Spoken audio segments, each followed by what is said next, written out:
Hello दोस्तों, तो कैसे हैं आप लोग। यह है हमारा डायरेक्टिंग का part 3। Already part 1 and part 2 बन चुका है। अगर आपने नहीं देखा है तो आई बटन पे मैंने वीडियो का लिंक दे दिया है। चलिए स्टार्ट करते हैं डायरेक्टिंग के पार्ट 3 को। तो इस पार्ट में हम पढ़ने वाले हैं financial and non financial incentives के बारे में। उसके पहले समझ लेते हैं इंसेंटिव्स का मतलब।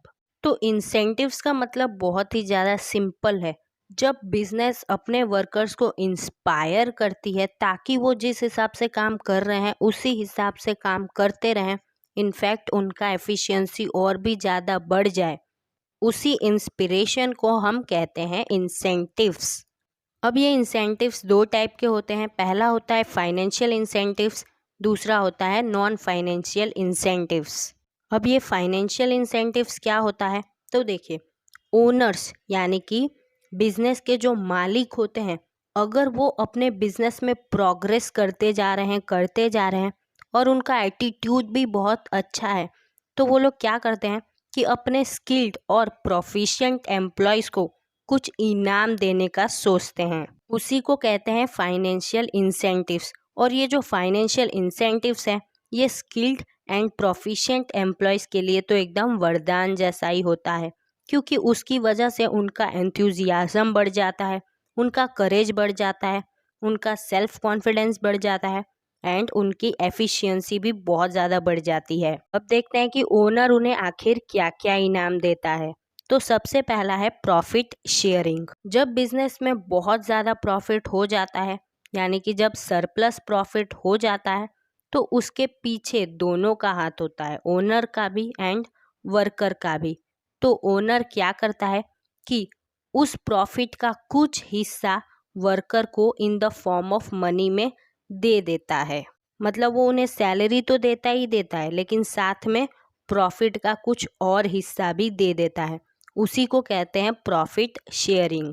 सेकंड आता है को पार्टनरशिप। अब देखिए, जब कोई एम्प्लॉयज़ या वर्कर को ओनरशिप और मैनेजमेंट में या फिर प्रॉफिट बांटने में पार्टनर बना लिया जाता है, तो उसे कहते हैं को पार्टनरशिप।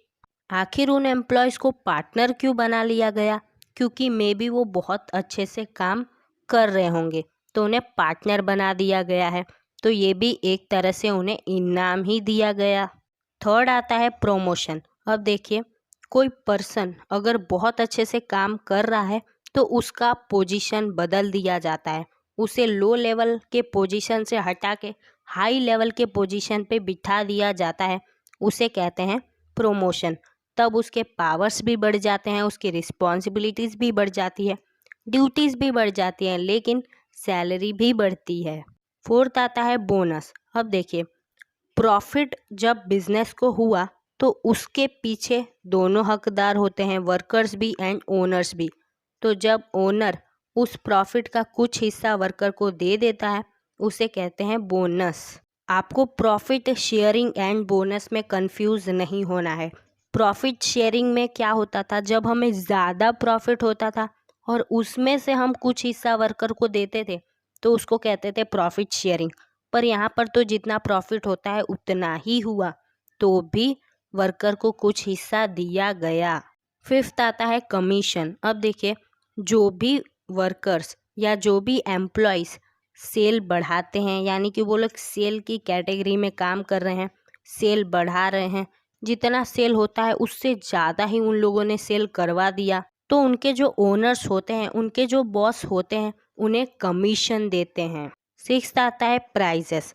अब अगर कोई एम्प्लॉय बहुत अच्छे से काम कर रहा है, उसका परफॉर्मेंस आउटस्टैंडिंग है, वो बहुत अच्छे स्टाइल में काम करता है, तो उसे क्या किया जाता है, प्राइज़ दिया जाता है या फिर सर्टिफिकेट दिया जाता है या मेडल दिया जाता है। और ये कहाँ दिया जाता है, किसी एनुअल मीटिंग में दिया जाता है या फिर किसी स्पेशल प्रोग्राम में दिया जाता है। सेवेंथ आता है सजेशन एंड एडवाइसेस। अब वर्कर्स हमेशा प्रोडक्शन करते रहते हैं, तो उनके पास सजेशन और एडवाइस प्रोडक्शन के रिलेटेड तो उनके दिमाग में भरे होंगे। तो जब ओनर्स या बॉस उनसे सजेशन मांगते हैं, उनसे एडवाइस मांगते हैं, तो वो उन एम्प्लॉयज़ के लिए बहुत बड़ी बात होती है और वो भी एक इनाम जैसा ही है, क्योंकि बदले में उन्हें वो ओनर्स क्या करते हैं, पैसे देते हैं। जब वो उन्हें सजेशन दे देते हैं, एडवाइस दे देते हैं, तो बदले में ओनर उन्हें पैसे देते हैं। तो ये थे फाइनेंशियल इंसेंटिव्स। अब देखते हैं नॉन फाइनेंशियल इंसेंटिव्स को। वो इंसेंटिव्स जो मनी के रूप में नहीं दिया जाता है उसे हम कहते हैं नॉन मॉनिटरी इंसेंटिव्स, यानी कि नॉन फाइनेंशियल इंसेंटिव्स।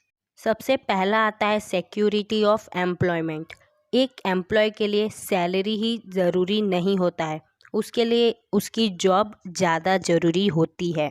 और जब आप अपने एम्प्लॉय को ये वादा कर देते हो कि आपकी जॉब सिक्योर है, 10 साल के लिए, 15 साल के लिए आप हमारे ही बिजनेस यूनिट में काम करोगे, आपको कहीं और ट्रांसफ़र नहीं किया जाएगा या फिर आपको नहीं निकाला जाएगा, तो वो उस एम्प्लॉय के लिए बहुत बड़ी बात होगी और ये उसके लिए एक बहुत बड़ा इनाम भी होगा। सेकंड है appreciation of work and reward.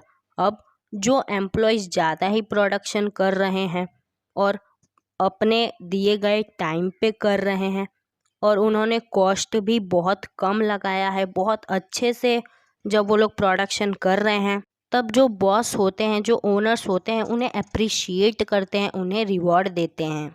Third आता है असाइनमेंट ऑफ रिस्पॉन्सिबिलिटी। एम्प्लॉय को इनकरेज करने के लिए जो बड़े ऑफिसर्स होते हैं वो लोग क्या करते हैं कि उन एम्प्लॉयज़ को जाके कहते हैं कि आप कुछ छोटे एम्प्लॉयज़ को जाके ट्रेनिंग दो। अब वो एम्प्लॉयज़ क्या सोचते हैं कि आखिर हमें ही क्यों कहा गया ट्रेनिंग देने के लिए, क्योंकि हम बहुत अच्छा काम करते हैं। तो ये भी एक बहुत बड़ा इनाम होता है किसी भी एम्प्लॉय के लिए। फोर्थ है एडवाइज़र। अब अगर कोई वर्कर बहुत लंबे समय से काम कर रहा है, तब जब भी टॉप लेवल वाले कोई भी पॉलिसी बनाएंगे तो उस एम्प्लॉय को ज़रूर बुलाएंगे ताकि वो उस एम्प्लॉय के एक्सपीरियंस का फ़ायदा उठा सके। और जब उस वर्कर को बुलाया जाएगा तो श्योर सी बात है कि उसे बहुत प्राउड फील होगा। फिफ्थ है वेलफेयर एक्टिविटीज़ एंड अमेनिटीज़। अब किसी बिजनेस यूनिट में अगर बहुत ज़्यादा वेलफेयर एक्टिविटी की जा रही है, जैसे कि वहाँ पर अच्छी तरह से मेडिकल सर्विस दिया जा रहा है, कैंटीन फैसिलिटी बहुत अच्छी है, लाइब्रेरी की फैसिलिटी बहुत अच्छी है, ट्रेनिंग की फैसिलिटी बहुत अच्छी है, तो इससे भी एम्प्लॉयज़ का एंथुजियाज़म बहुत ज़्यादा बढ़ जाता है, उनकी एफिशिएंसी बहुत ज़्यादा बढ़ जाती है और ये भी उन सब के लिए एक इनाम जैसा ही होता है। सिक्स्थ है अदर इंसेंटिव्स। बहुत अलग टाइप के इंसेंटिव्स भी दिए जाते हैं बिजनेस की तरफ से एम्प्लॉयज़ को, जैसे कि हाउसिंग फैसिलिटी, यानी कि कुछ एम्प्लॉयज़ को बिजनेस वाले घर दे देते हैं रहने के लिए, लाइफ इंश्योरेंस की फैसिलिटी दे देते हैं, उनके बच्चों को फ्री एजुकेशन दे देते हैं, कुछ एम्प्लॉयज़ को ट्रांसपोर्टेशन की फैसिलिटी दे देते हैं। तो ये सब भी आखिर तो इनाम ही है। सो थैंक यू फ्रेंड्स, यहीं पर ये वीडियो ख़त्म होता है। Thanks for watching this video till and. और ये चैप्टर भी यहीं पर ख़त्म होता है, ये चैप्टर भी यहीं पर एंड होता है। तो आपको चैप्टर समझ में आया होगा। अगर आपको कोई भी डाउट है तो आप कमेंट सेक्शन में लिख सकते हैं। वीडियो अच्छा लगा तो वीडियो को लाइक कर दीजिए और अगर आपको नेक्स्ट चैप्टर्स के एक्सप्लेनेशन भी चाहिए तो चैनल को ज़रूर सब्सक्राइब कर लीजिएगा। तो चलिए दोस्तों, फिर मिलेंगे आपसे अगली वीडियो में। तब तक के लिए बाय बाय, टाटा, आउजो।